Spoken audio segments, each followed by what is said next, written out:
Previously, on A New Winter, I prepared myself and I walked down into the tunnel, down into the dirt, down underneath this cursed village. This is episode 11 of A New Winter.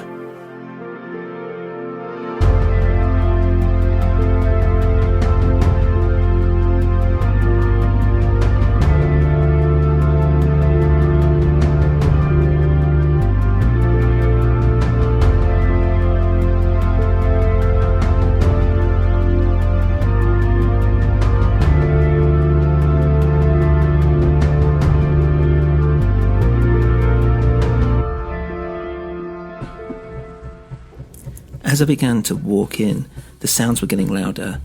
I could see that I was in a small room with a closed door, a red glow permeating the entire doorframe, beckoning me to open the door and enter.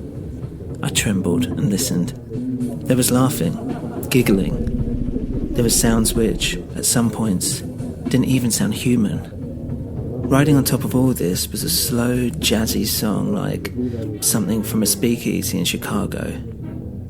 I opened the door, and the first thing I remember smelling was smoke, then sweat, then a faint hint of weed. In front of me was a long corridor, red lights throughout, but I couldn't see anyone. I took a couple of steps forward and let the door swing shut behind me.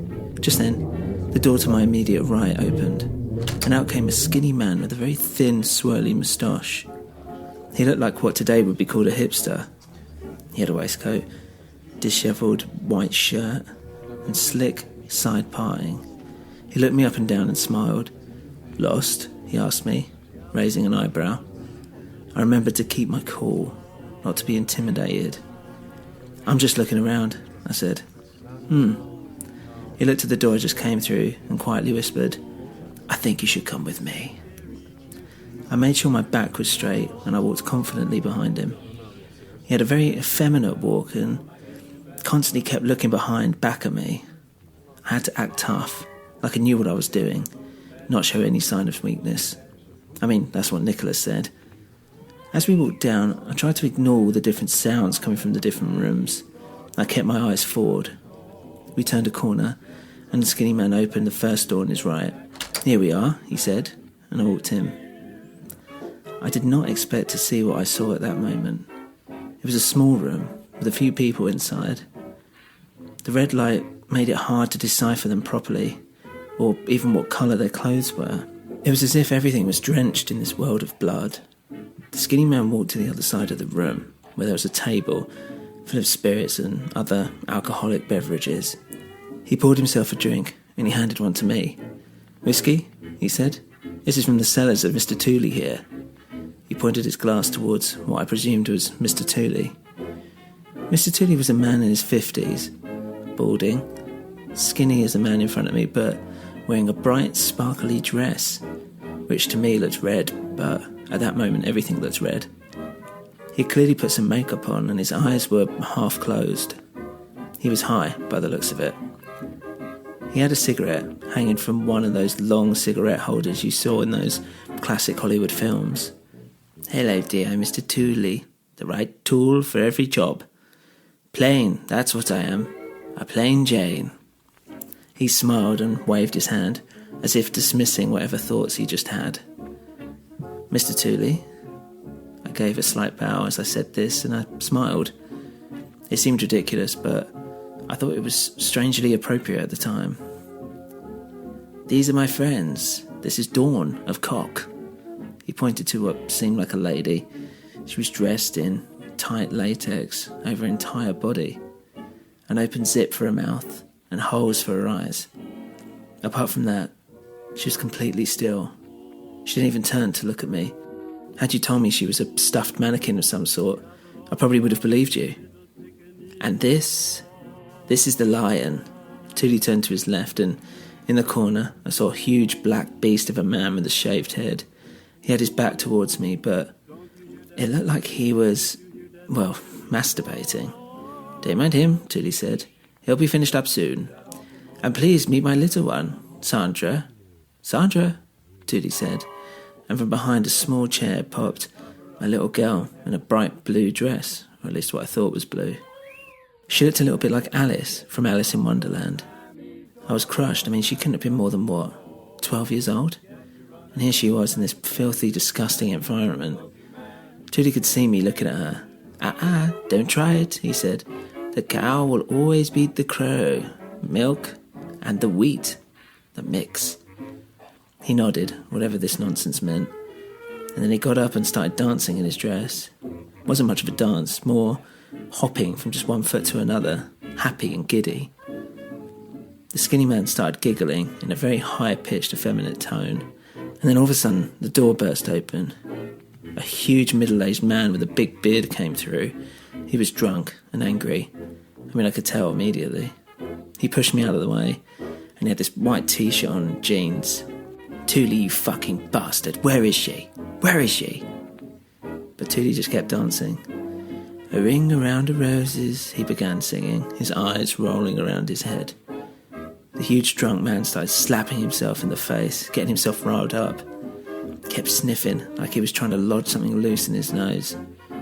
I'm telling you, if you don't fucking let me know where she is, then what? The skinny man asked, drink in his hand. You come in here speaking to Mr. Tooley like that. You're a thug, an imbecile. Are you threatening Mr. Tooley? This Mr. Tooley was still dancing, oblivious, just humming his song, twirling around the floor. And Dawn, the lady in latex, still hadn't moved an inch. The huge black lion had now turned around, his penis hanging from his zip of the trousers, limp, dangling. Was I dreaming? Was this all happening in front of me? This strange scene, dirged in blood and anger? The drunk bearded man took a few deep breaths. No, he said, and calmed himself down. No, never. I'm not threatening Mr. Tooley, I just want to know where she is. And you will, the skinny man said, once we're done with her. This seemed to pain the drunk man, but he just nodded and left. I stood there dumbstruck. Then I realised Mr. Tooley had stopped dancing and was just standing there, staring straight at me. In this red light you look purple, he said, and put a hand delicately on my face.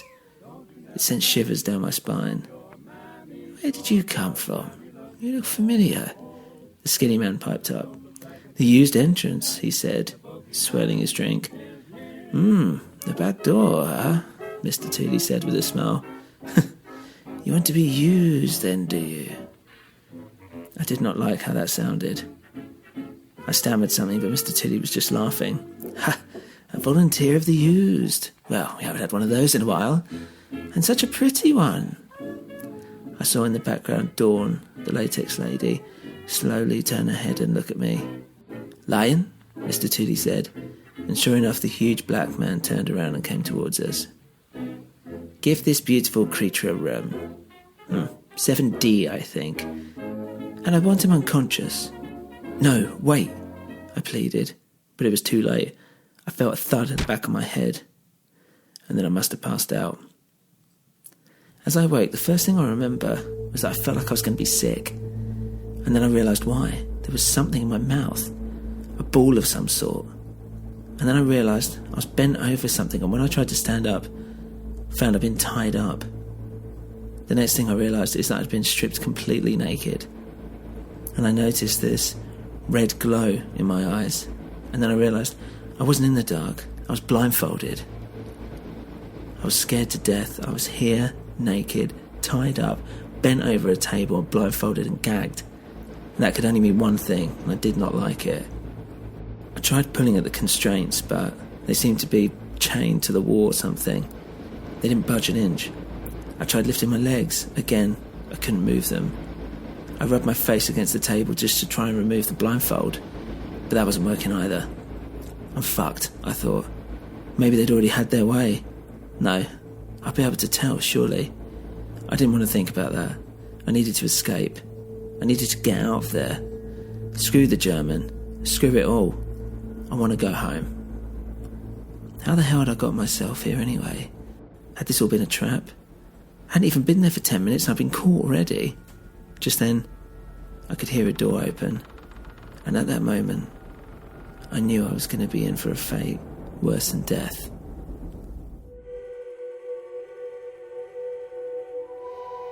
If you enjoy the show, please leave a review on your podcast platform of choice. For more info, including how you can support the show, please visit anewwinter.com. Thank you for listening to A New Winter.